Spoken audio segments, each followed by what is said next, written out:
तो क्या हाल चाल मेरे प्यारे बच्चों, मैं आपका दोस्त गौरव करवाने वाला हूँ आपको केमिस्ट्री का पीवाईक्यू, जिसका कोड है हमारा BCH CT 133, जो कि हमारा लेटेस्ट पीवाईक्यू है, जो कि जून 2025 का रहने वाला है।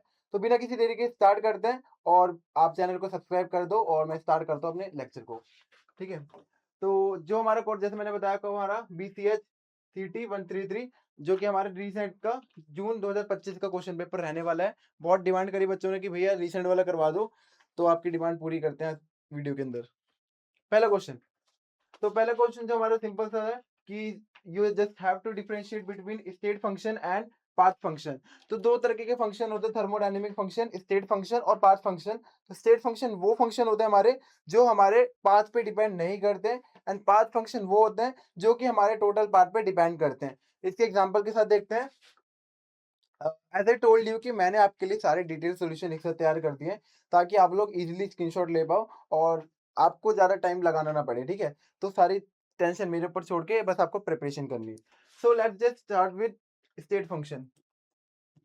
देखो, डिटेल सॉल्यूशन में स्टेट फंक्शन क्या होता है, जैसे मैंने बताया कि वो थर्मोडायनेमिक प्रॉपर्टी होती है जो कि डिपेंड करती है करंट स्टेट पे, पाथ पे डिपेंड नहीं करती है। For example, internal energy, enthalpy, entropy, Gibbs free energy, temperature and pressure, ये सब एग्जांपल है हमारे स्टेट फंक्शन जो कि हमारे पाथ पे डिपेंड नहीं करते। नेक्स्ट हमारे पाथ फंक्शन कौन से होते हैं, वो thermodynamic property whose value depends on explicitly on the specific path।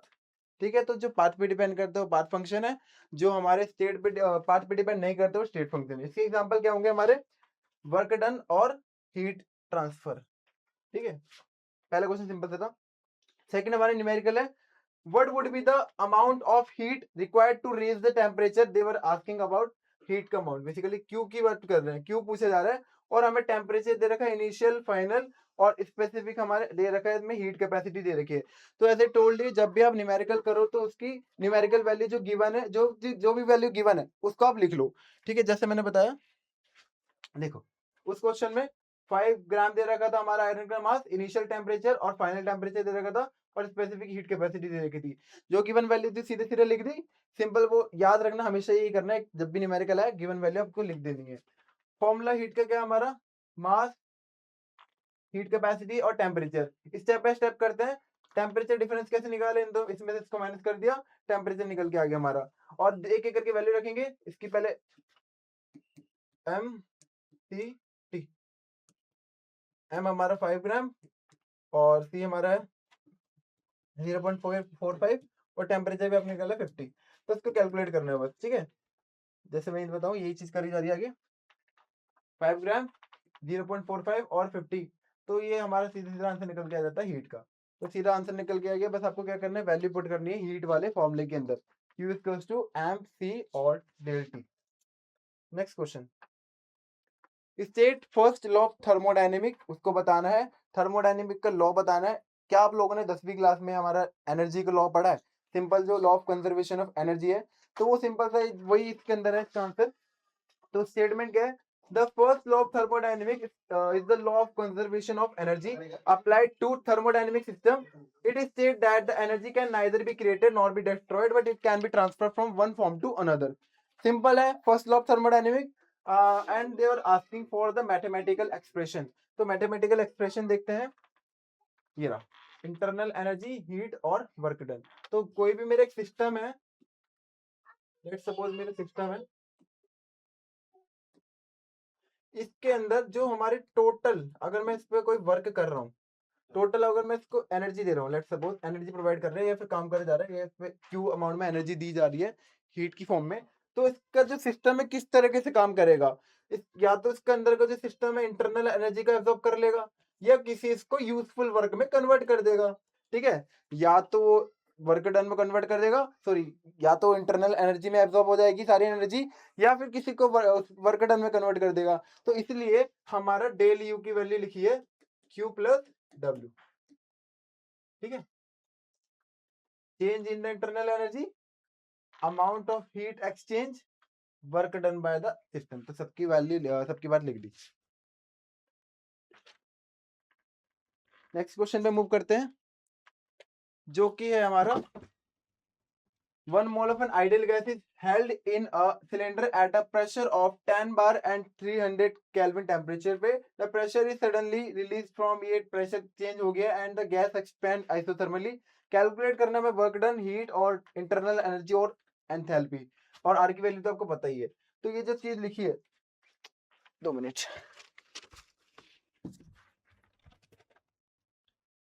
ये जो चीज लिखी है सबसे पहले इसका आपको गिवन वैल्यू लिखनी है जो जो चीज क्वेश्चन में दे रखी है। सबसे पहले हमारी नंबर ऑफ मोल्स प्रोवाइड कर रखे हैं, 1 मोल दे रखा है, इनिशियल प्रेशर इसमें दे रखा है, इनिशियल प्रेशर आपका 10 बार, टेम्परेचर आपको 300 केल्विन दे रखा है, फाइनल एक्सटर्नल प्रेशर इन्होंने दे रखा है 0.5 ये रहा, और आर की वैल्यू तो आपको पता ही है। तो जितनी भी आपको मैंने बताया, हमेशा बताते आ रहा हूँ कि न्यूमेरिकल जब भी आप सॉल्व करो तो उसमें आपको गिवन डेटा जरूर लिखना है। आगे अब देखो, इसमें आपको निकालना है डेल यू और एंथैल्पी, ये सब निकालना आपको। अब ये आपको एक चीज बताऊं, ये जीरो क्यों है? आइसोथर्मल प्रोसेस हो रहा है इसके अंदर, एक चीज देखना, the expansion occur in isothermally meaning that temperature remains constant. जब टेम्परेचर कांस्टेंट होता है तो उस पर्टिकुलर चीज के लिए इंटरनल एनर्जी और एंथैल्पी बोथ आर जीरो। तो इसकी वैल्यू तो हमारी डायरेक्ट आ गई, आइसोथर्मल प्रोसेस हो रहा है, that's the reason delta U और डेल्टा एच की वैल्यू हमारी जीरो हो गई।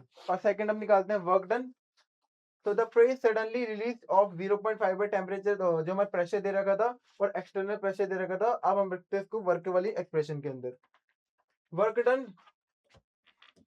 Equals to P into V, ये अलग फॉर्मूला निकालेंगे और यहाँ से वी की वैल्यू निकालिए।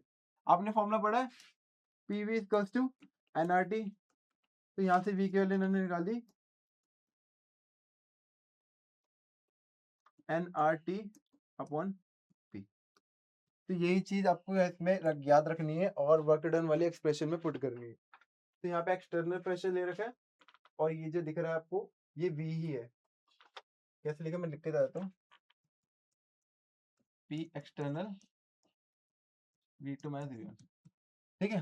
तो यहाँ पे अलग वी है और यहाँ पे अलग वी है, तो यही वैल्यू पुट करिए, इन दोनों में से एक्सटर्नल वैल्यू निकाल दिए, N R T upon P two. देखो एन आर टी, अब जो जो कॉमन है उसको बाहर निकाल लिया, एन आर टी कॉमन है,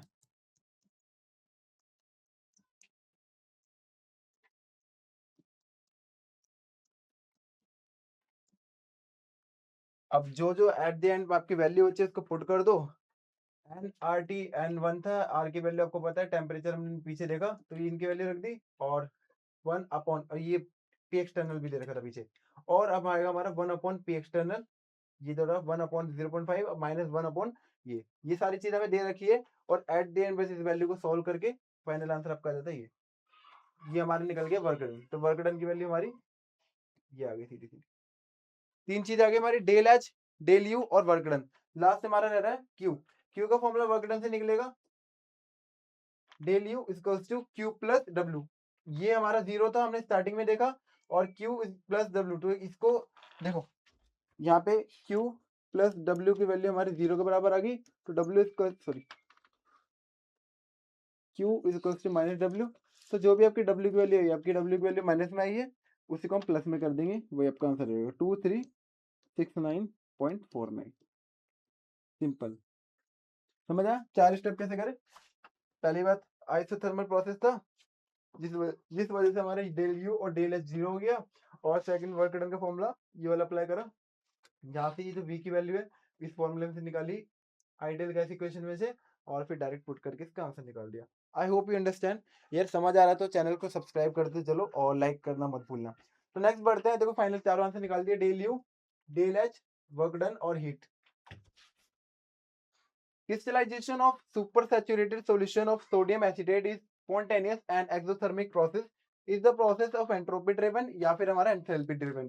तो दोनों चीज पूछी गई है कि ये जो प्रोसेस हमारा सुपर सैचुरेटेड किस चीज का, सोडियम एसिटेट का, वो पूछा जा रहा है कि ये एंट्रोपी ड्रिवन है या फिर एंथैल्पी ड्रिवन है। तो उसको देखते हैं। देखो ये जो मेरा प्रोसेस है ना, ये एंथैल्पी ड्रिवन है, क्यों? देखो रीजन बताता हूँ। ये फॉर्मूला पढ़ा हमने गिब्स फ्री एनर्जी का,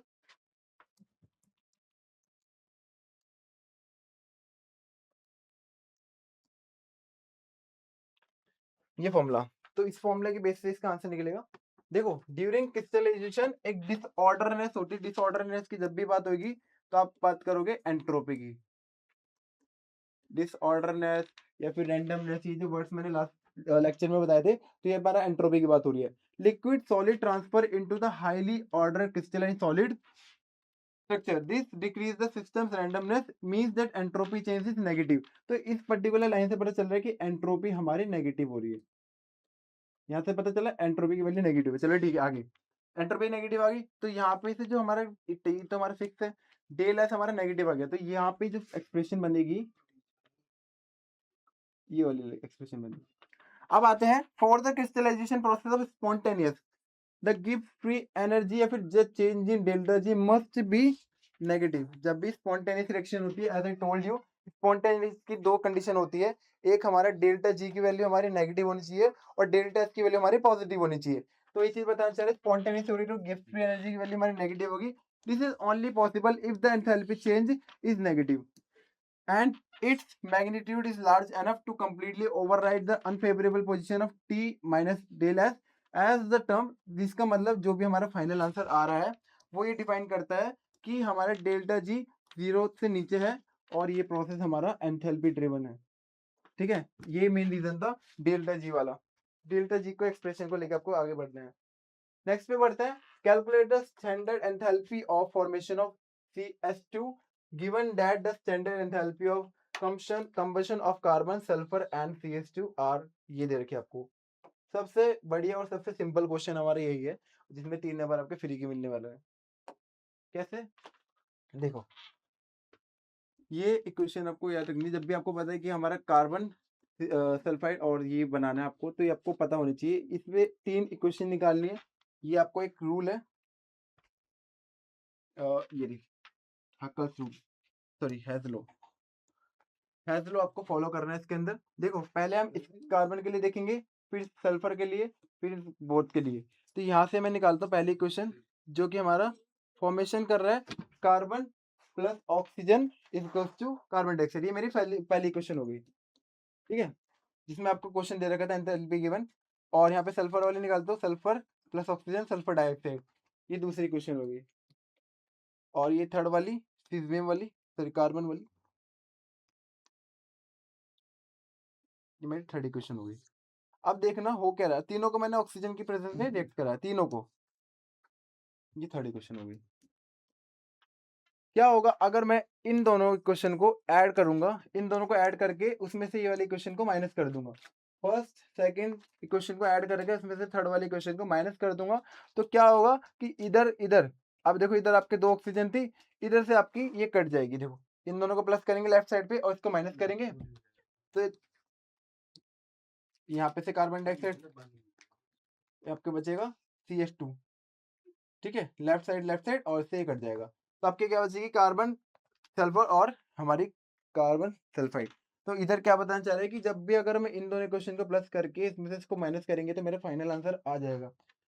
to isolate our target equation we must multiply equation 2 by 2 get 2s। और हाँ एक चीज मैं भूल गया, यहाँ पे आपको ये दो आपको मल्टीप्लाई दिख रहा है सेकंड इक्वेशन में, इस वाली इक्वेशन को अगर मैं 2 से मल्टीप्लाई भी करूंगा तो आपका आंसर आ जाएगा। Next we move to another question. तो पहले इसको देख लेते पूरा।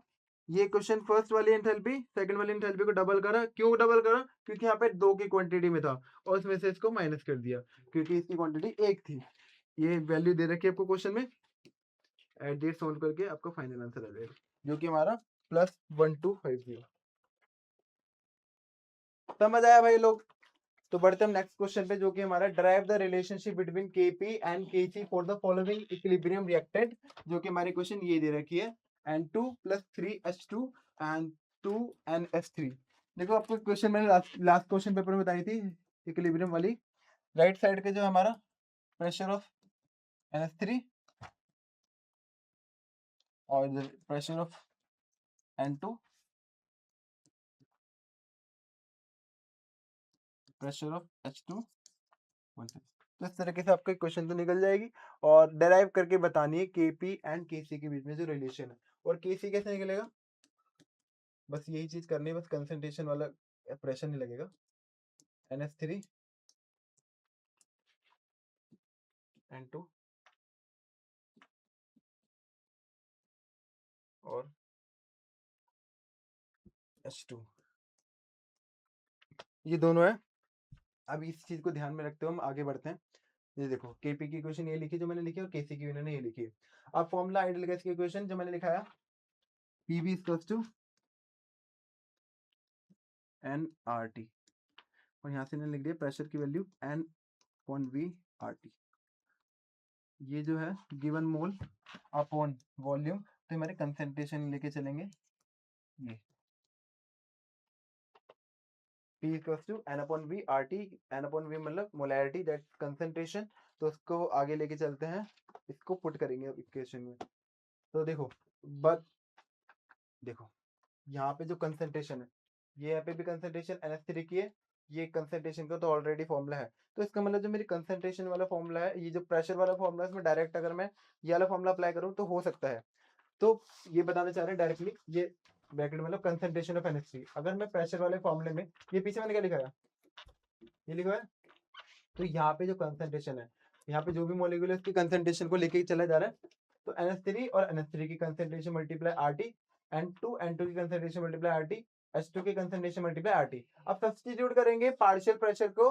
देखो पहली इक्वेशन जो मैंने लिखवा रखी थी, देखो केपी वाली कर दी थी,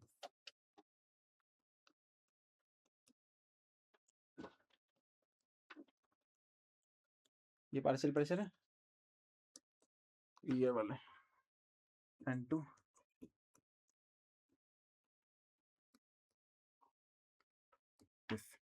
तो यही चीज करिए। अब वो जो भी ये प्रेशर की वैल्यू निकाली, इसको मैं सब्स्टिट्यूट कर दूंगा इसके अंदर।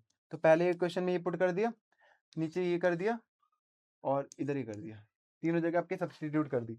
देखो मैं लिख के दिखाता हूँ आपको, इधर आपकी NH3 RT, इधर आपका करा है N2 RT, और इधर आपका करा है H2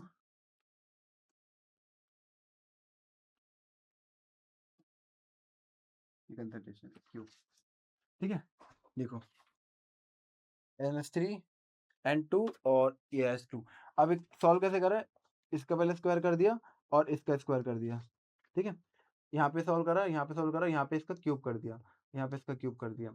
जब इसका यहाँ पे ये अलग हो गया, ये आपके अलग अगले स्टेप में अलग हो जाएगा, यहाँ पे N2 अलग हो गया, ये अलग हो गया, तो ये तो कट ही जाएंगे। देखो इधर से 2 से 1 2 कट जाएगा, तो यहाँ पे आपका 2 स्क्वायर बचेगा जो कि ये रहा। तो यहाँ पे अब एक चीज ये नोट करना, यहाँ पे NH3 जो बच रहा है, ये जो चीज बच रही है, क्या ये चीज आपने पीछे नहीं लिखी, ये, तो ये केसी की वैल्यू आ जाएगी। तो जो केसी की वैल्यू है, ये केसी हो गया, और जो बच रहा है ये हमारा आरटी। तो केसी और केपी के बीच में ये एक रिलेशनशिप निकल के आता है। डेल एनजी तो मैंने आपको बताया था, डेल एनजी क्या होता है, नंबर ऑफ मोल्स का जो डिफरेंस होता है reactant product side minus reactive side, तो ये चीज होती है। आई hope you understand the question, बहुत सिंपल क्वेश्चन था यार। आप लोगों को कुछ नहीं करना, बस सब्सक्राइब ही जो करना है, सब्सक्राइब करके लाइक कर देना और वीडियो को शेयर जरूर करना। एग्जाम आपका बहुत अच्छा जाने वाला है, आई गारंटी। ठीक है, नेक्स्ट है give the following equilibrium, and जो भी आपको दे रखा है इसका इक्विलिब्रियम बताना है, और ये जो डेट वैल्यू दे रखी है आपकी, और प्रिडिक्ट द डायरेक्शन ऑफ, ये पुराना क्वेश्चन है जो मैंने पिछली वीडियो में कराया था, वैसे ही क्वेश्चन आपका आ रखा है जून में, तो यही क्वेश्चन आपको रिपीट करा रखा है, तो उसको देख के आगे बढ़ते हैं। इक्वेशन दे रखी है आपको H2 प्लस I2, याद रखिए ये क्वेश्चन है, ठीक है, ये है। They are asking what will be the direction of equilibrium, अगर मैं टेम्परेचर को डिक्रीज कर दूंगा, अगर प्रेशर को बढ़ा दूंगा, या फिर रिमूवल ऑफ HI को, ये बहुत सिंपल है, लास्ट क्लास में मैंने करी थी। तो direction of equilibrium will depend upon the Le Chatelier principle. तो ली चैटलायर प्रिंसिपल क्या बोलता था कि जब मेरे इक्विलिब्रियम में जहाँ के जैसे लेट सपोज लेट से यहाँ पे मेरे साथ पे 100 रुपए, यहाँ पे 100 रुपए हैं, अगर एडिशनली यहाँ पे मेरे 100 रुपए आ गए, तो वो जो 100 रुपए है ना, 50 रुपए ये बंदा रखेगा, 50 रुपए इधर ट्रांसफर करेगा, तो दोनों तरफ मेरे बैलेंस बना रहे। तो ये बताता ली चैटलायर प्रिंसिपल कि अगर मेरे इक्विलिब्रियम में कहीं भी चेंज आता है, तो वो इस तरीके से शिफ्ट होगा कि मेरा वो इक्विलिब्रियम फिर से अटेन हो जाए। तो ये बताना चाह रहे हैं कि अगर मैं टेम्परेचर को डिक्रीज कर दूंगा, तो राइट हैंड साइड पे मेरी the forward reaction is endothermic. यहाँ पे जो पहली क्वेश्चन है, यहाँ पे बताना चाह रहे हैं कि फॉरवर्ड रिएक्शन है एंडोथर्मिक है। एंडोथर्मिक क्यों है, क्योंकि इसमें एंडोथर्मिक यहाँ पे एनर्जी है, एंड तो यहाँ पे फॉरवर्ड रिएक्शन होगी। यहाँ पे रिएक्शन जब एब्जॉर्ब होगी, यहाँ पे एज्यूम करो यहाँ पे कोई भी रिएक्शन हो रही है, एनर्जी यहाँ पे, तो यहाँ पे एनर्जी एक्स्ट्रा है तो एनर्जी आगे ट्रांसफर हो जाएगी ताकि दोनों तरफ बराबर बराबर एनर्जी रहे। तो ये बताना चाह रहा है फॉरवर्ड एनर्जी रहेगी, meaning the it absorb heat, heat को एब्जॉर्ब करे, जैसे मैंने बताया इसने हीट को एब्जॉर्ब करा, lowering the temperature cause the system to shift to direction that generate heat and therefore the equilibrium will shift in backward and reverse direction। तो given में क्या दे रखा था, ये आपकी एनर्जी दे रखी थी, अगर एनर्जी यहाँ पे दे रखी है तो इसका मतलब बैकवर्ड डायरेक्शन में शिफ्ट होगा इक्विलिब्रियम, ताकि दोनों तरफ बैलेंस हो सके हमारी एनर्जी का। सेकंड वाला केस में प्रेशर है, प्रेशर यहाँ पे गैस को कोई मॉलिक्यूल नहीं है तो कोई भी शिफ्ट नहीं होगा। Moles of gas on the reactant side 1 है और राइट साइड पे आपके volume is negligible, moles of gas on the product side is 2। Increasing the pressure of forces the system to shift toward the side of fewer total moles of gas to minimize the pressure, therefore equilibrium will shift in the backward direction। let me check। अच्छा दो है, इधर दो molecule है gas के और इधर 1 है, तो इसका मतलब इधर की तरफ शिफ्ट होगा, इधर की तरफ बैकवर्ड डायरेक्शन, ठीक है, तो बैकवर्ड डायरेक्शन में शिफ्ट होगा। लास्ट क्वेश्चन है रिमूवल ऑफ एच आई, अगर मैं एच आई को रिमूव कर दूंगा तो अब क्या होगा, जैसे ये क्वेश्चन, ये क्वेश्चन है, यहाँ से अगर मैं एच आई को ही हटा दूंगा, एच आई मान लो हट गया, इक्वल का एच आई हट गया, तो भाई सिस्टम क्या सोचेगा कि मेरे यहाँ पे प्रोडक्ट बना था और खत्म हो गया, तो क्या करेगा, रिएक्शन को फॉरवर्ड करेगा, आगे की तरफ भेजेगा, आगे की तरफ। तो यही चीज बताना चाह रहे हैं इसके अंदर कि जो मेरी रिएक्शन होगी, decreasing the concentration of product cause system to respond by generating more product again and again. तो प्रोडक्ट को इतनी जल्दी बनाएगा जिससे कि मेरी जो इक्वेशन है, सॉरी जो हमारी रिएक्शन है वो फॉरवर्ड डायरेक्शन में शिफ्ट हो जाएगी, will shift in the forward direction. ठीक है, सिंपल क्वेश्चन था, आगे बढ़ते हैं। For the reaction N2 3H2 3NH3, ये आपको गिवन वैल्यू दे रखी है, न्यूमेरिकल है, कैलकुलेट करना आपको temperature above which the reaction will be become spontaneous. Spontaneity के लिए आपको बताई दी कंडीशन, गिफ्ट फ्री एनर्जी और आपकी एंट्रोपी वाली। देखो आपको जो वैल्यू दे रखी है वो लिखी थी मैंने, थर्मोडायनेमिक कंडीशन ऑफ स्पॉन्टेनिटी मैंने गिफ्ट फ्री एनर्जी की लिख रखी है, डेल एच डेल जी बराबर del H minus T del H, ठीक है। ये फॉर्मूला जो दे रखा है, it must pass through an equilibrium point where delta G की वैल्यू आपकी 0 होनी चाहिए। ये स्पॉन्टेनिटी की कंडीशन बताइए, और डेल जी, हाँ जब भी कंडीशन इक्विलिब्रियम पे तो डेल जी की वैल्यू आपकी 0 होगी, जब डेल जी की वैल्यू 0 होती है इस फॉर्मूले में पुट करोगे तो डेल एच बराबर आपका टी डेल्टा एस आ जाएगा। अब देखो यहाँ से डेल्टा एच नहीं निकल जाएगी, तो यहाँ से टेम्परेचर नहीं निकल जाएगी, इसलिए temperature del H upon del S, ठीक है। ये वैल्यू दे रखी है आपको क्वेश्चन पेपर में, उसको सॉल्व कर दो, सीधे सीधे आपका आंसर। भाई कुछ नहीं है केमिस्ट्री, बस आपको फॉर्मूले याद रखना और पुट करने हैं, सिंपल आंसर है। अगर आपको फॉर्मूले भी याद है तो इजीली सारे क्वेश्चन हो जाएंगे। तो गाइस थोड़ा सा कैमरा ग्लिच हो गया था, इसलिए वापस इस क्वेश्चन को समझते हैं। देखो हमारे क्वेश्चन है कि give any one statement of the second law of thermodynamics. इसमें आपको दो पर्सन का नाम याद रखना, जो कि हमारे कैल्विन प्लैंक है और एक हमारा क्लॉजियस स्टेटमेंट। तो इसमें एक बंदे ने बोला था, एक ने क्या बोला था, एक पर्सन ने क्या बोला था, इसने बोला एक दो सिस्टम है या फिर दो रिजर्वायर है, इनके बीच में इन्होंने एक हीट इंजन लगाया, ठीक है। ये मेरे टेम्परेचर 1 है, टेम्परेचर 2 है, यहाँ से हीट जा रही ट्रांसफर हो रही है पूरी तरीके से, मतलब ये जो हीट इंजन है एक भी परसेंट हीट को नेग्लिजिबल नहीं कर रहा, हटा नहीं रहा, तो डेट्स इम्पॉसिबल। तो कहीं ना कहीं हीट आपकी निकल ही जाती है। तो it's impossible to construct an engine operating in thermodynamic cycle that absorb heat from a single thermal reservoir, मतलब यहाँ से हीट रिजर्व करके convert it entirely into the equivalent amount of work done without experience any other change in the system of surrounding, that's the heat 100% efficient heat engine is physically impossible। ठीक है, ये बताया था पहले बंदे ने। दूसरे का भी कुछ ऐसे था, बस इसने बोले यहाँ पे जो हीट है वो ट्रांसफर होगी फ्रॉम लो से हाई की तरफ, लो से हाई की तरफ। देखो क्या लिखा है, it's impossible for the self acting machine unaided by any external agency to convey heat from body to a lower temperature to another body's higher temperature। तो ये स्टेटमेंट थी इसकी, ठीक है। Next question is that list the different factor that affect the ionization of weak electrolyte।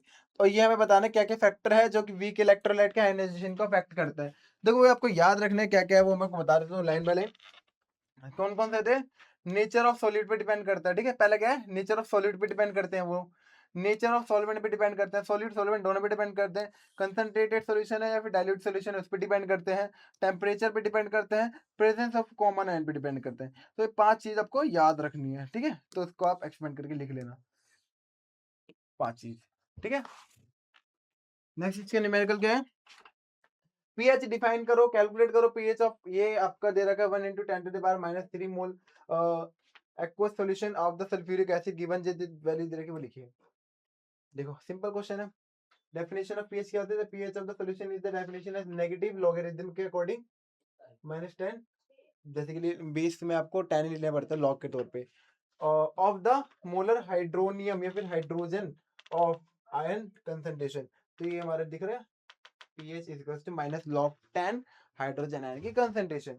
Calculation करते हैं, sulphuric acid जो दे रखा है इसको जब मैं डिसोशिएट करूंगा तो 2H+ और SO4 2 नेगेटिव में डिसोशिएट होगा, और यहाँ से मेरे H आयन की निकाल लेंगे कंसंट्रेशन, इसके अंदर कितनी है 2 × एक क्वेश्चन में दे रखा था हमारी, इसमें 2 H आयन निकल रहे हैं ना, तो यहाँ से निकालेंगे तो ये आपकी वैल्यू हो जाएगी हमारी H+ आयन की। अब इसको मैं पुट कर दूंगा ऊपर लॉग में, ठीक है, क्या था pH equals to -log H+ ion की कंसंट्रेशन, ये था ना। तो ये चीज आपको इसमें पुट कर दी, इसकी वैल्यू देखो, जब मल्टीप्लाई होते हैं तो मल्टीप्लाई में जो लॉग होते हैं a × b वो प्लस हो जाते हैं, log a plus log b। अब ये चीज अगर मेरी डिवाइड में होती log a/b तो आपका क्या होता log a -log b। तो ये चीज याद रखना। तो यहाँ पे देखो क्या हो रहा है, मल्टीप्लाई हो रहे हैं दोनों, ये log 2 को अलग कर दिया और log 3 को लगे, और इसकी प्रॉपर्टी होती है log में पावर जो आगे आ जाती है। तो ये कैसे होगी, इधर एक चीज और बताता हूँ आपको, log a की पावर अगर n है तो क्या हो जाएगा, n आगे आ जाएगा n log a। इसको नोट कर लेना, इंपॉर्टेंट है log के पर्पज से। तो ये चीज यहाँ पे जो माइनस है वो आगे आ गया -3, और log 10 की वैल्यू यहाँ पे 1 होती है, तो log 2 जो वैल्यू दे रखी क्वेश्चन में वो पुट करी, इनका आंसर आ गया। आई होप यू अंडरस्टैंड। तो यार आपको समझ आ रहा है यार, तो शेयर जरूर करना और लाइक करते चलो, सब्सक्राइब करते चलो, बार बार रिपीट करना पड़ रहा है। देखो आपको सोल्यूशन बस आपको सब्सक्राइब करना है, आपको कुछ नहीं करना, ठीक है। नेक्स्ट क्वेश्चन पे बढ़ते हैं। तो क्वेश्चन गिवन है, एक एसिडिक एसिड है जो ऑर्गेनिक एसिड है, राइट करना है आयनाइजेशन इक्विलिब्रियम कांस्टेंट, रिएक्शन हमें पूरी बनाने वाली बात, और एक्सप्रेस करना है for the corresponding ionisation constant. Ionisation constant भी आपको निकाल के दिखाना है, सिंपल क्वेश्चन है। पहली बात, वाटर जो है इसकी जो हमारा एसिटिक एसिड है, प्रेजेंस ऑफ वाटर है हमारे, इसमें किस में टूटेगा, CH3COO नेगेटिव और हाइड्रोनियम आयन, ठीक है, CH3COO नेगेटिव और हाइड्रोनियम आयन। यहाँ से अगर आप आयनाइजेशन निकालोगे, कांस्टेंट निकालोगे, तो कैसे आएगा, राइट साइड वाली जो कंसंट्रेशन है, इधर देखो राइट साइड में क्या कंसंट्रेशन है, CH3COO नेगेटिव और H3O+ अपॉन में लेफ्ट साइड की जो कंसंट्रेशन है किसकी, वाटर को छोड़ के, ठीक है, वाटर की कंसंट्रेशन 1 लेंगे, CH3, इस इक्वेशन में देखो COOH, ठीक है, ये चीज ले रखिए। कैलकुलेट, ये सेकंड क्वेश्चन, ये आपको पहला क्वेश्चन याद तक था सिंपल, आई होप सिंपल सा था, इजी था। सेकंड पे आते हैं, सेकंड में देखो मैंने क्वेश्चन साथ साथ लिख भी दिया है, अगर आपको देखना है तो देख लो। आपके जो डेटा दे रखा है 500 पीएच दे रखा है, calculate pH of the solution, जिसमें आपको वॉल्यूम दे रखी है ऑफ द सॉल्यूशन, ये आपको दे रखी है मोल, और हमें इसके भी मोल दे रखा है, इसके भी दे रखे हैं क्वेश्चन में, हाँ ये रहा, ये इसके है, ये वैल्यू इसकी है, गिवन जो डेटा वो ये रहा, और आपको क्या कैलकुलेट करना है, पीएच निकालना है, ठीक है। देखो अगेन आप जो जो डेटा दे रखा है आपको लिखना पड़ेगा, ये दे रखा है एसिटिक एसिड का log 5 की वैल्यू दे रखी है, log 3 log 2 की भी दे रखी है, जो जो दे रखे हैं वो आपको इजीली लिखना है। आप आपको बताना चाह रहे हैं कि जो रिप्रेजेंट कर रहा है ये बफर है, एसिडिक बफर है ऑफ वीक एसिड, जिसमें वीक एसिड कौन सा, CH3COOH, बेसिकली एसिटिक एसिड इस्तेमाल कर रहा है, और कॉन्जुगेट सॉल्ट कौन सा है हमारा, ONA वाला, ये जो हमने करा था पिछले क्वेश्चन पेपर में, उसमें इजीली इसमें दिखा रखा था, जिस जिसने करा है, और नहीं करा तो एक बार जाके चेक कर लो, क्योंकि मैंने से प्रीवियस वाला क्वेश्चन भी करवा रखा है, इससे पहले वाले 2024 का। आगे करते हैं, देखो because both of the weak acid and its salt occupy the exact same total volume, volume question में दे रखी थी, तो जो रेशियो होगा उनका concentration corresponding directly to the ratio of their chemical amount in the moles, जो इसका अमाउंट है उस पर डिपेंड करेगा। देखो क्वेश्चन पेपर में ये इसका अमाउंट है, तो ये अमाउंट पे ही डिपेंड करेगा, जो क्वेश्चन में दे रखा था। दोनों का रेशियो अगर सेम है तो जो उसका अमाउंट है वही उसके मोल्स बन जाएंगे। ये इसका मोल है, इसका मोल है, और पीके की वैल्यू आपको पता है। स्टेप बाय स्टेप कैसे कैलकुलेट करोगे इस पर्टिकुलर के अंदर। अब यहाँ पे क्या हुआ, ये जो चीज है देखो क्या हो रही है यहाँ पे, ये देखो यहाँ पे लिखा दिख नहीं रहा होगा आपको, तो ये आपका फॉर्मूला यहाँ पे मैं लिख देता हूँ। पीएच बराबर के ए प्लस, यहाँ पे लॉग निकालेंगे हम, लॉग किसका, सॉल्ट अपॉन एसिड। सॉल्ट इसमें, सॉल्ट क्या है यहाँ पे, जो सॉल्ट है CH3COO, इसकी कंसंट्रेशन, और एसिड क्या है CH3COO। तो ये जो इनकी कंसंट्रेशन की बात हो रही है यहाँ पे देखो, सॉल्ट और एसिड। यहाँ पे देखो ये हमारा सॉल्ट है और ये हमारा एसिड है। डिवाइड करने में हमारी ये है, देखो मैंने बताया था ना पीछे कि डिवाइड में क्या होता है, लॉग हमारा माइनस हो जाता है, तो इधर माइनस करके निकालेंगे और जो वैल्यू मेरी फाइनल आंसर आएगी वो इसका आंसर होगी। यहाँ पे ये नहीं, ये तो लॉग की वैल्यू है। ये हमारा 4.89 अप्रोक्सीमेटली इसका आंसर है। ठीक है, समझ आया आप लोगों को। तो बढ़ते हैं हम नेक्स्ट क्वेश्चन पे। State reasons to explain why benzene is aromatic in nature but cyclooctatetrane is not। क्यों नहीं है, ठीक है, डिस्कस करते हैं। देखो जब भी एक हमारे किसी को मैं बोल रहा हूँ कि मेरा वो एरोमेटिक इन नेचर है, तो आपको एक हकल रूल्स या फिर हकल क्राइटेरिया फॉलो होना चाहिए।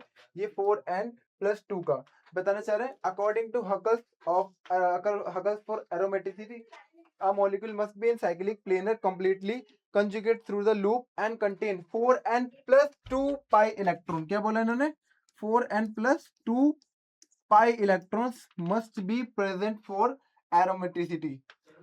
बेंजीन की अगर मैं बात करूं तो इसका स्ट्रक्चर ऐसे होता है, और साइक्लो ऑक्टा टेट्रेन कैसे बनेगा, ऑक्टा बोले तो 8,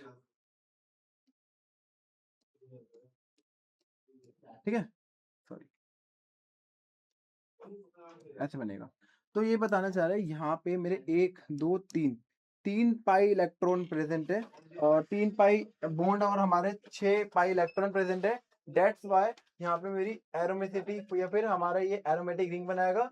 यहाँ पे मेरे 8 1 2 3 4 बॉन्ड है, तो 8 रूल फॉलो हो रहे हैं, जिसका मतलब ये मेरी 8 बनाएगा, जो कि हक्कल रू को एक्सपेंड कर रहा है, फॉइल कर रहा है। देखो इसे लिखिए, benzene it is a process it possesses a cyclic fully planar hexagonal ring of sp2।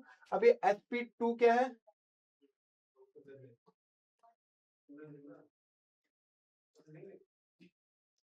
इस कार्बन को उठाओ, ये कुछ इस तरीके से बनेगा। कितने पाई इलेक्ट्रॉन है, एक पाई इलेक्ट्रॉन, एक सिग्मा सिग्मा और एक पाई, ठीक है, सिग्मा पाई। और जब भी याद रखना, जब हमारी हाइब्रिडाइजेशन है उसमें आपको लोन पेयर और सिग्मा बॉन्ड को कैलकुलेट करना होता है। तो इधर कितने सिग्मा बॉन्ड है, 3 है, तो मतलब एक एस में चले जाएगा, 2 पी में चले जाएंगे, तो sp2 हाइब्रिडाइजेशन फॉलो कर रहा है। बेसिकली हाइब्रिडाइजेशन फॉलो करने का मतलब है कि हमारे हकल को भी फॉलो कर रहा है। इट कंटेन 6 पाई इलेक्ट्रॉन, जैसे मैंने आपको बताया कि 1 2 3 बॉन्ड है पाई की, तो 6 इलेक्ट्रॉन होंगे, 2 बॉन्ड होते हैं। तो we set if we set 4n+2 equals to 4, तो यहाँ से कैलकुलेट करेंगे 4n, यहाँ पे 6 की वैल्यू लिखेंगे, 4n इधर जाके मैच हो जाएगा, तो 4 हो जाएगा, तो 4 से 4 n की वैल्यू 1 आ गई, n क्या आ गया 1। तो 1 मतलब एक इंटीजर है। This satisfy Huckel's rule perfectly making benzene aromatic. तो इससे पता चलता है कि बेंजीन मेरा साइक्लो बोलूं एरोमेटिक है, और मेरा हकल रूल को फॉलो कर रहा है। That's the reason. अब सेकंड आता है हमारा साइक्लो ऑक्टाटेट्रेन, जो कि डायग्राम मैंने आपको बताया, ये रहा। अब बताना चाह रहे हैं कि it contain 8 electrons, 1 2 3 4 pi bond है, दैट्स व्हाई हमारे 8 इलेक्ट्रॉन है। 4n इक्वल्स टू 4, यहाँ पे जब मैं n की वैल्यू 4 पुट करूंगा, 2 पुट करूंगा, यहाँ पे कैलकुलेट करते हैं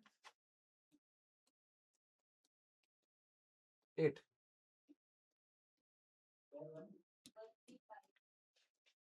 ठीक है। तो यहाँ से क्या दिख रहा है, दैट्स नॉट एन इंटीजर, तो देयरफॉर ये मेरा साइक्लिक रिंग नहीं फॉलो करेगा, या फिर एरोमेटिसिटी नहीं फॉलो करेगा, ठीक है। ये रीजन है, इट कंटेन ये electrons to minimise the structure in ring change cyclooctatetrane distorted itself into a non-planar tub-like shape because of its non-planar the parallel alignment of p orbital is broken into primitive। तो इस तरीके से दिख रहा है, ऐसा नहीं होता, ये ऐसे टब के फॉर्म में होता है, ठीक है, इस तरीके से। तो समझ आया दोनों क्वेश्चन, समझ आया। ग्रेट, आगे बढ़ते हैं। आगे लिखा है explain why chlorine in CH3Cl या फिर क्लोरोफॉर्म बोलो is more easily substituted by nucleophilic than in chlorobenzene. क्यों हो जाता है? तो ये क्या लिखा है, पहले आपको बना देता हूँ। कहाँ बना, ये रहा CH3।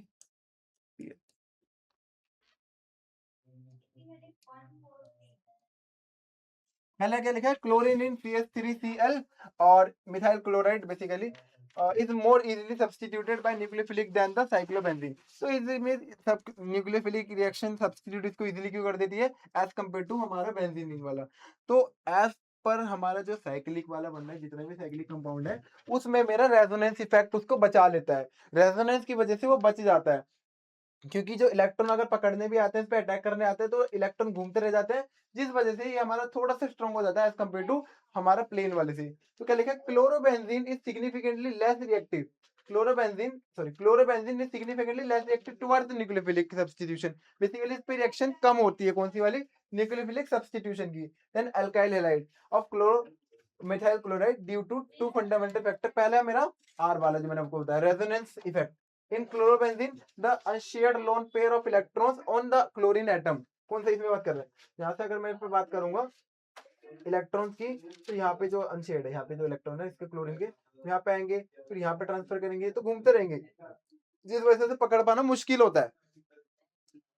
conjugate pi system of aromatic, this delocalization of carbon bond partial double bond character as a double bond, तो हमें फील होगा डबल बॉन्ड हो रहा है और पूरे में घूमते रहेंगे, जिस वजह से उसको पकड़ पाना मुश्किल होता है और ये हमारा ज्यादा इफेक्टिव होता है या फिर ज्यादा मजबूत होता है न्यूक्लियोफाइड सब्स्टिट्यूशन के खिलाफ। हाइब्रिडाइजेशन यहाँ पे कौन सा फॉलो हो रहा है, यहाँ पे H, यहाँ पे H और यहाँ पे H, यहाँ पे हटा दो, तो यहाँ पे एक सिग्मा सिग्मा सिग्मा, इधर सिग्मा और इधर सिग्मा, तो 4 बॉन्ड बनने बेसिकली sp3 बॉन्ड हो रहा है और यहाँ पे sp2 बन रहा है। तो यहाँ पे क्या लिखा है, sp2 carbon is more s character than the sp3 carbon making more electronegative, this hold the bonding electrons pair tightly and shortening and center the carbon bond in the chlorobenzene। तो इसके अंदर हमारा sp2 वाले की वजह से थोड़ा सा मजबूत है sp3 से। तो दो रीजन क्या है, रेजोनेंस इफेक्ट और hybridisation. I hope you understand. ठीक है, बढ़ते हैं अगले क्वेश्चन पे। देखो, आपको कोई भी डाउट हो, कोई भी क्वेश्चन पर्टिकुलर क्वेश्चन में कोई इंक्वायरी हो, तो हमारे टेलीग्राम चैनल को फॉलो जरूर करना, क्योंकि हम वहाँ पे एक्टिव रहते हैं। आपको सारे पीडीएफ नोट्स भी मिलेंगे, कोई भी डाउट हो वहाँ पे हमसे पूछ सकते हैं पर्सनली। ठीक है, तो बिना किसी देरी के आप बढ़ते आगे अगले क्वेश्चन पे। 9th क्वेश्चन है जो कि हमारा name any two chemicals used as catalyst in Friedel Craft reaction.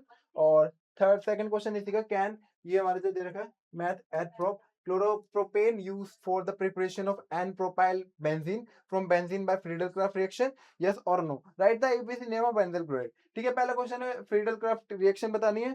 Friedel craft reaction में हमारे AlCl3 का इस्तेमाल होता है और कोई भी एक आर आई या आर एफ निकलेगा, आर आई बेसिकली कुछ भी हो सकता है, बी आर भी हो सकता है, कुछ भी हो सकता है ना, BrCl वगैरह। तो ये लिखा है। और सेकंड क्वेश्चन इसमें तो इसका आंसर नहीं होगा,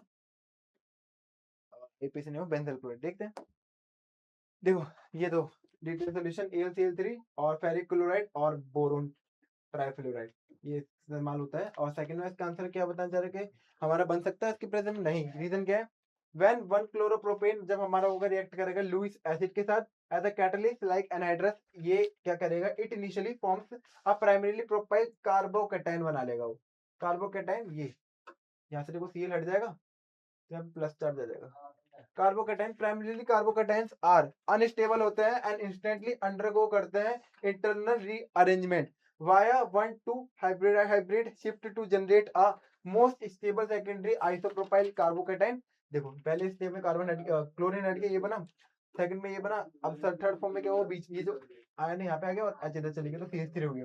देखो सेकेंडरी आइसोप्रोपाइल जो कि बहुत मजबूत है, 2 डिग्री वाला, 2 डिग्री वाला बहुत मजबूत होता है।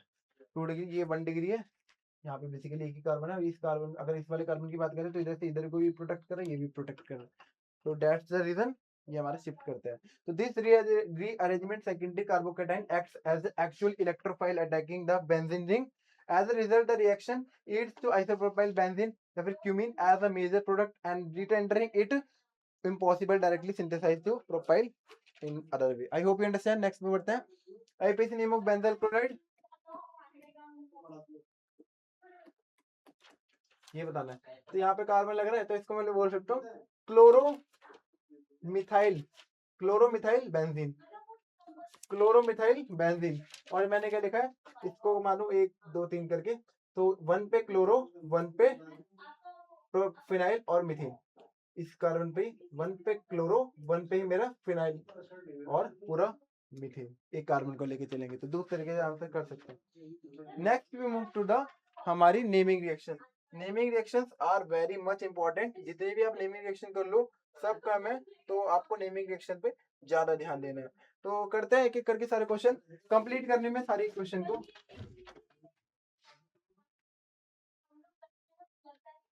सो दैट कंसीडर एज फिनॉल को रिएक्ट कराया जा रहा है आपको इस कंपाउंड से, तो क्या बनने चाहिए? तो सीधे सीधे आप कौन से लिखना है? देखो ये क्या होगी, ये जो हाइड्रोजन है ये इसके सील के साथ चला जाएगा, तो ये जो बचा हुआ है इसको यहाँ पे लगा दो।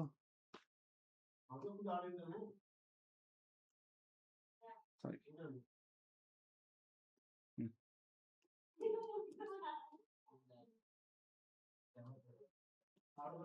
यहाँ पे एक अच्छी सॉरी, ये जो CO है इसको अटैच करना है, COCH3 को अटैच करना है।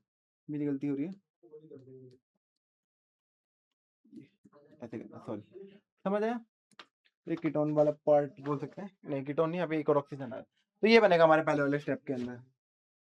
सेकंड वाला है हमारा ROH जो कि हमारा अल्कोहल है, उसका क्या बनेगा? देखो अगेन क्या करेंगे, तो ये 2 स्टेप में होगा। पहला स्टेप इससे होगा RO माइनस Na+, ठीक है, पहला स्टेप ये बनेगा intermediate in presence of NaH। अब सेकंड में RCl जब रिएक्ट करेगा, इसको मैं R-Cl मान लेता हूँ, R-Cl, तो ये जो Cl है Na+ इसके Cl को लेके भाग जाएगा। और मैंने बताया ना Na हरामी होता है, पिछले हम पढ़ते आ रहे हैं Na बहुत हरामी इंसान होता है, तो इसको ROH, ठीक है। नेक्स्ट पे बढ़ते हैं जो कि हमारा ये नेक्स्ट हमारी रिएक्शन जो है क्लेमेंसन रिएक्शन। क्या होता है, में जो H2 है उसको मैं यहाँ पे लगाता हूँ,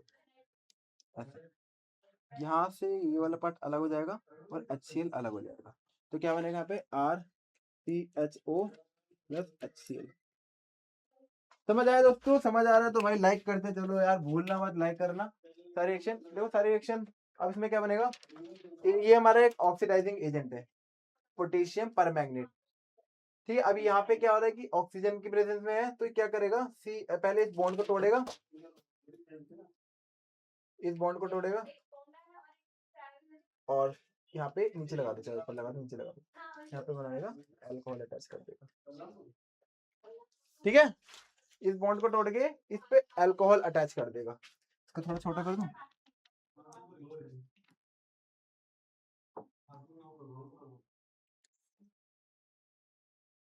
ठीक है, गुड।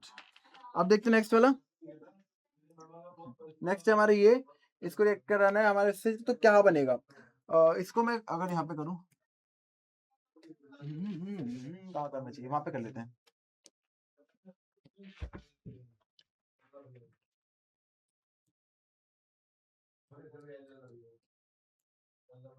CHO और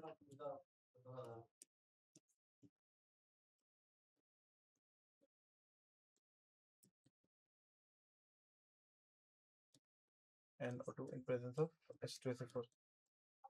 जो क्या होगा ना मेरे दोस्त, यहाँ से H2O निकल जाएगा यहाँ से, तो ये N जाके सीधा इस पे अटैक होगा, अटैक कर जाएगा, फिर अटैच हो जाएगा। तो क्या लिखेंगे इसको, ऐसे बड़ा करते हैं थोड़ा, सी लिख दो, H तो ऑलरेडी है इसके अंदर, N NH2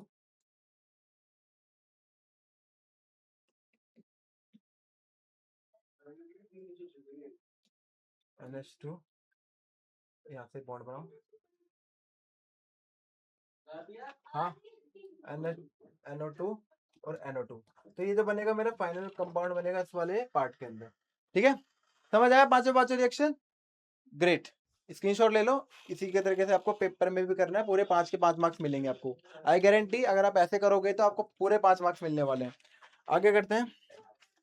देखो ये चीज मैंने लिखी आपको डीप में समझाने के लिए, आपके लिए करा सब कुछ मैंने, ये इतना सब कुछ हम आपके लिए कर रहे, तो क्या आप लाइक नहीं कर सकते? तो लाइक जरूर करो, ठीक है। आगे you just have to arrange the following compound in a decreasing order of the acidity. Acidity basically अगर माने तो इलेक्ट्रॉन निकालना। इलेक्ट्रॉन किसमें जल्दी निकल जाएंगे? अगर जल्दी नहीं निकलेंगे तो हमारा एसिडिक है, और जल्दी निकल जाएंगे तो नहीं है। देखो देखो कैसे होगा, देखो यहाँ पे अगर मैं बात करता हूँ तो यहाँ से अगर मैं इलेक्ट्रॉन निकालना चाहूँ, बाई चांस एक इलेक्ट्रॉन निकालना चाहूँ तो इजीली निकल जाएंगे। क्या मतलब, यहाँ पे अगर मैं लोन पेयर की बात करूँ तो इजीली निकल सकते हैं, क्योंकि यहाँ से कोई भी इफेक्ट इसको बचा नहीं रहा, कोई भी एक अलग रीजेंट नहीं जो इसको बचा ले इलेक्ट्रॉन निकलने से। लेकिन सॉरी इसको ऐसे रहने दो, ठीक है। इस केस में देखते हैं, इस केस में जो मेरा NO2 है ये मेरा एक विड्रॉइंग एजेंट है। क्या करता है? इलेक्ट्रॉन को विथड्रॉ करता है, अपनी तरफ खींचता है, जिस वजह से जो इलेक्ट्रॉन अगर बाहर निकलना भी चाहेंगे तो एक पल को ये दोनों अपनी तरफ खींच के उसको रोक लेंगे। इलेक्ट्रॉन जब रोक लेंगे तो ये ज्यादा एसिडिक है, मतलब जितना ज्यादा ये इलेक्ट्रॉन रोकेंगे तो बेसिकली हमारा एसिडिक ज्यादा है। और इधर देखिए इधर एक रोक रहा है तो इधर ये रुकेंगे, लेकिन इससे कम रुकेंगे। तो पहला मेरा जो ज्यादा रिएक्टिव वो सेकंड वाला हो गया, फिर दूसरा थर्ड वाला हो गया, फिर मेरा फर्स्ट वाला हो गया। तो ये ऑर्डर में लगेगा। देखो ये रहा सेकंड, थर्ड और फर्स्ट। आई होप आपको समझ आ रहा होगा किस तरीके से मैं कर रहा हूँ, हर चीज जो मैंने बताया उसका रीजन ये रहा। Phenol activity is determined by the structural stability of conjugate phenoxide, जिसमें NO2 ग्रुप जो होगा स्ट्रांगली इलेक्ट्रॉन विड्रॉइंग ग्रुप होगा, जो इलेक्ट्रॉन को खींचेगा अपनी तरफ, ठीक है। स्टेबलाइज करता है negative charge of oxygen via inductive I effect बोलते हैं, और रेजोनेंस इफेक्ट। तो सेकंड वाला क्यों स्ट्रांग है? क्योंकि यहाँ पे 2 नाइट्रो ग्रुप है, 2 nitro groups are present withdrawing electron density concurrently via resonance and via induction if I effect, providing extreme stability। अपनी तरफ विड्रॉ करके उसको स्टेबल करेंगे। थर्ड वाला क्यों स्ट्रांग है? क्योंकि इसके पास भी एक नाइट्रो ग्रुप है, और फर्स्ट वाले ज्यादा इसलिए नहीं क्योंकि इसके पास कोई भी नाइट्रो ग्रुप नहीं है। आई होप यू अंडरस्टैंड। समझ आया दोस्तों? एक बार देखो आप, कहीं भी डाउट है तो कमेंट करके मेरे को जरूर बताओ, ठीक है। अब बढ़ते हैं नेक्स्ट क्वेश्चन पे। क्या लिखा है देखो, लिखा है right step wise formation of picric acid from chlorobenzene. Picric acid from chlorobenzene, ठीक है। देखो क्या लिखा है, ये कैसे हो रहा है। यहाँ पे हो क्या रहा है, पहले ये जो बेंजीन रिंग है, बेंजीन रिंग में आपका क्लोरीन है तो क्लोरोबेंजीन। तो यहाँ पे फर्स्ट स्टेप में आपको NaO से जब रिएक्ट कराया तो HCl निकला, ON आके सीरियस पे अटैक कर गया, और कंडीशन ये है। और HCl फिर से मैं इसको रिएक्ट कराऊंगा तो यहाँ से आपका NaCl निकल जाएगा, और यहाँ से H आके यहाँ पे लग जाएगा, फिनोल बना। तो फिनोल के अंदर अगर मैं कंसंट्रेटेड HNO3 के साथ रिएक्ट कराऊंगा तो तीनों पोजीशन पे आपका HNO3 NH3 लग जाएगा, दैट इज पिक्रिक एसिड। समझ आया? सिंपल सी रिएक्शन थी, कन्वर्जन था, इजी था। आगे बढ़ते हैं। वही चीज लिखी हुई इसके अंदर, आप एक बार डिटेल सॉल्यूशन देख लेना। ये right the mechanism of aldol condensation of acetaldehyde. they were asking for the aldol condensation of acetaldehyde। कैसे करना है मैं आपको बताता हूं। देखो इनोलेट आपका न्यूक्लियोफाइल बनाना है। देखो मैकेनिज्म एसिटल्डिहाइड, ठीक है। CH3, ठीक है, ये है। आप इसके साथ एल्डोल कंडेंसेशन दिखाएं तो इसी का सेम प्रोडक्ट ले लेते हैं। अभी बताता हूँ वो क्या है। यहाँ पे से अगर मैं इस H को हटा दूं तो यहाँ पे अगले स्टेप में लिखते हैं। यहाँ से अभी मैंने बता रहा, तो यहाँ पे जो इलेक्ट्रॉन यहाँ पे बैठेंगे यहाँ पे, और यहाँ पे शिफ्ट होंगे, तो यहाँ पे क्या हो जाएगा, और यहाँ पे अगले स्टेप में इस इलेक्ट्रॉन को जो मैं बिठाऊं, अभी नहीं बिठाना चाहता मैं, अब इसको ऐसे रखो, फिर बताता हूँ। CH3, यहाँ पे क्या हो रहा है, इलेक्ट्रॉन बिठा रहे हैं, और यहाँ पे जो इलेक्ट्रॉन थे, क्योंकि ये जो ऐसे इलेक्ट्रॉन हट गया, यहाँ पे 2 होगा, अगले स्टेप में लिख देता हूँ CH2, C double double bond नहीं, सिंगल बॉन्ड, नेगेटिव चार्ज और सी एच। ये जो बना है आपका इंटरमीडिएट बना है, ये हमारा इंटरमीडिएट। अगले स्टेप में क्या होगा ना, ये जो ओ है नीचे आ जाएगा, डबल बॉन्ड ओ,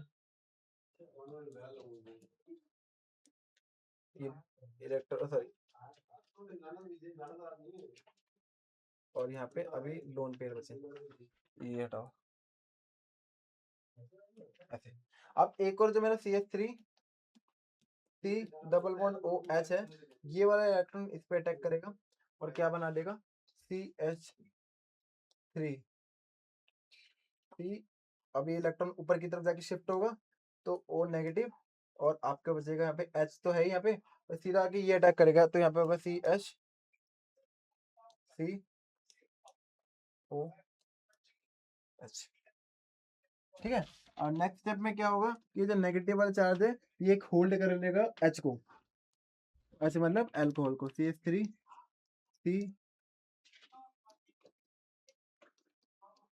COH CH, 1 2 3 और एक बॉन्ड यहाँ पर हो रहा है।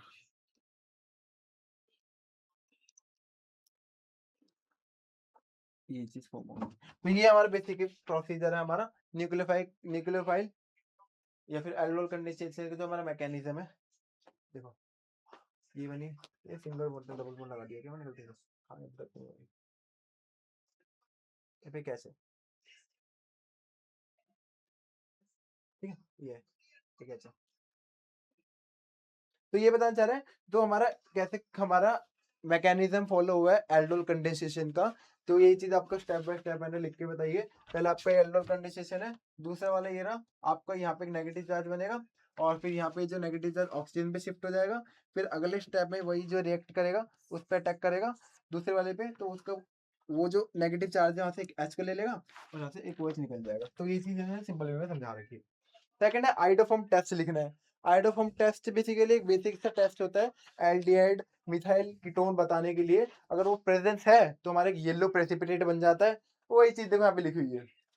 पर्पस है आइडोफॉर्म टेस्ट करते chemically confirm the presence of acetaldehyde methyl ketones और secondary alcohol containing the E group, alcohol group, ठीक है प्रेजेंट होती है। जैसे मैं लिख रहा हूँ CH3, जैसे मान लेते हैं ये कुछ भी यहाँ पे H भी होता, तो ये जो ग्रुप है ना इसको हम बोलते हैं मिथाइल कीटोन। तो ये चीज प्रेजेंस के लिए चेक करते हैं हम आयोडीन टेस्ट को। तो ये चीज लिखिए, reaction content the organic compound is warmed with the iodine, iodine के साथ किया जाता है presence of aqueous sodium hydroxide NaH के साथ रिएक्ट किया जाता है। मान लो इसको करा जाएगा, जैसे यहाँ पे लिख रहेगा ना एक रिएक्शन,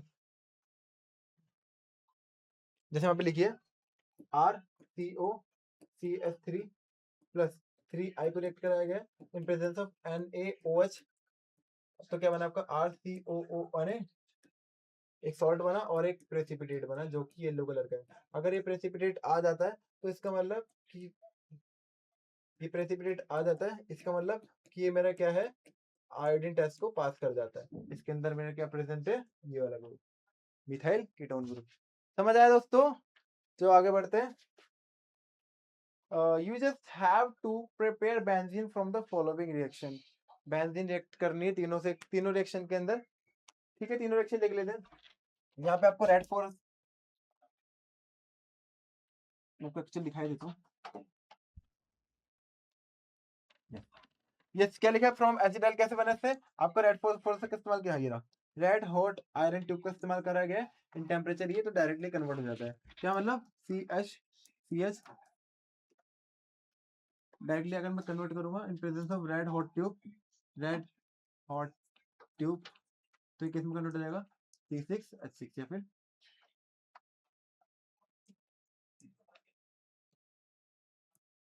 ठीक है।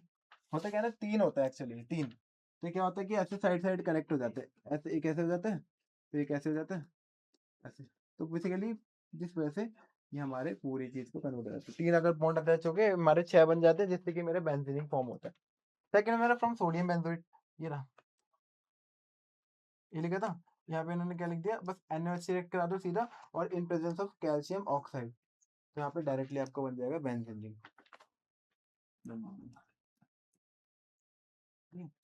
Na2 याद रखना। और लास्ट वाला बहुत सिंपल है, लास्ट वाले में हमारा जो हमारा सल्फ्यूरिक एसिड वाला एसिड लगा है, बेंजीन सल्फ्यूनिक सल्फोनिक, या फिर देखो ना पीछे ये जो लगा है, तो बस आपको क्या करना है, हीट करना है। क्या करना है, H2O के प्रेजेंस में स्टीम करना है, तो आपका सीधा सीधा बेंजीन बन जाएगा। ठीक है, इसको क्या कर रहा था, NaOH और कैल्शियम ऑक्साइड, तो थोड़ी हीट प्रोवाइड कर दी, जब आपका सीधा सीधा बेंजीन बन गया और आपका Na2CO3 की गैस निकली। इसको क्या करता, रेड हॉट ट्यूब के साथ हिट करा, आपका सीधा सीधा बेंजीन बन गया। तो ऐसे तो याद करना है, यही करना है एग्जाम पर्पस, आपको लिखना है इसके बारे में आगे थोड़ा थोड़ा। ठीक है, ये रहा। लिखा how is glycol obtained, right any two method, दो मेथड लिख दो, सिंपल सा। Ethylene glycol can be prepared through the following method, दो मेथड कौन कौन से हो सकते हैं वो लिख दो। फ्रॉम इथीन, इथीन से कैसे बनते हैं, by passing the ethylene gas through cold dilute alkaline solution of potassium permanganate, तो उसको क्या करेगा, बेयर्स रिएजेंट को ऑक्सीडाइज करेगा, तो इस बॉन्ड को तोड़ेगा और यहाँ पे क्या बना देगा, अल्कोहल लगा देगा, जैसे मैंने पीछे थोड़ी देर करके दिखाया था। अब सेकंड वाला क्या, फ्रॉम 1 टू डाइब्रोमो इथेन, उसमें भी क्या करेगा, वो हाइड्रोलाइसिस करेगा, बॉइलिंग जो भी हमारा लिया हमने कंटेंट, उसको बॉइल करेंगे with an aqueous solution of sodium carbonate, इसके साथ रिएक्ट करेंगे, तो फिर भी हमारा फाइनल में क्या देगा ये रहा। ठीक है, राइट Na2 कोई से भी लिख लेना, तो किसी भी तरीके से आपका आंसर आ जाएगा। ये सॉरी, अब ये जो बना है आपका, उसको अगेन Na2CO3 से रिएक्ट करा के आपको ये बनाना है glycol. I hope you understand. Last but not least, हमारा लास्ट क्वेश्चन है, give one example with the complete equations for the following reaction. सबका एग्जांपल आपके लिए भाई ने तैयार करा आपके लिए, Clemmensen reduction, Kolbe's reaction, Williamson ether synthesis, Cannizzaro और वॉल्फ-किश्नर रिएक्शन। क्लेमेंसन तो रिएक्शन थी, क्लेम कर रहा है हिंदुस्तान जिंदाबाद एक ऐसा ही एजेंट है, जैसे मैंने याद कराया था आपको। कैनिज़ारो रिएक्शन के अंदर नो अल्फा हाइड्रोजन वाला था। वॉल्फ-किश्नर सल्लू भाई वाली रिएक्शन मैंने आपको याद कराई थी। तो तीन रिएक्शन तो वही है जो मैंने प्रीवियस लेक्चर में कराई थी, तो क्यों बस कर रहे हो, प्रीवियस रिएक्शन जाके देख लो, सारी रिएक्शंस मैंने ट्रिक वाइज याद करा रखी है उसके अंदर। तो एक एक करके सारी देखते हैं। तो देखो पहली रिएक्शन क्लेमेंसी रिडक्शन में क्या हो रहा था, ये देखो इसमें कैसे रिड्यूस होता था, CH3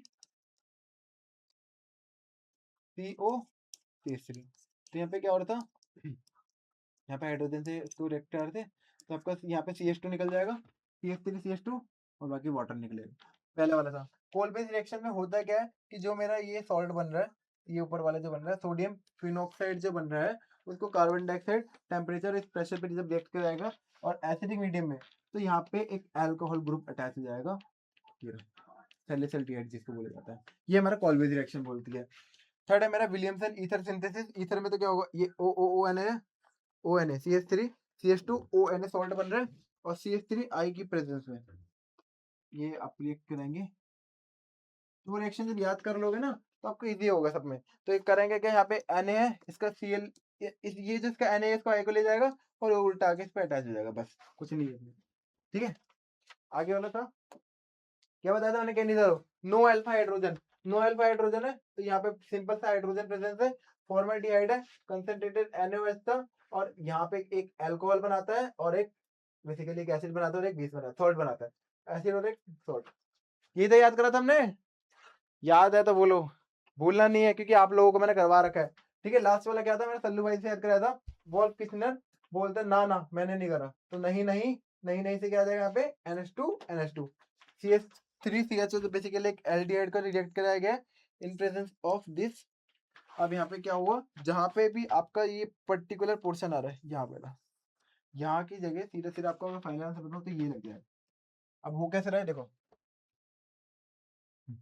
यहाँ पे क्या होता है पहले स्टेप में, ये H2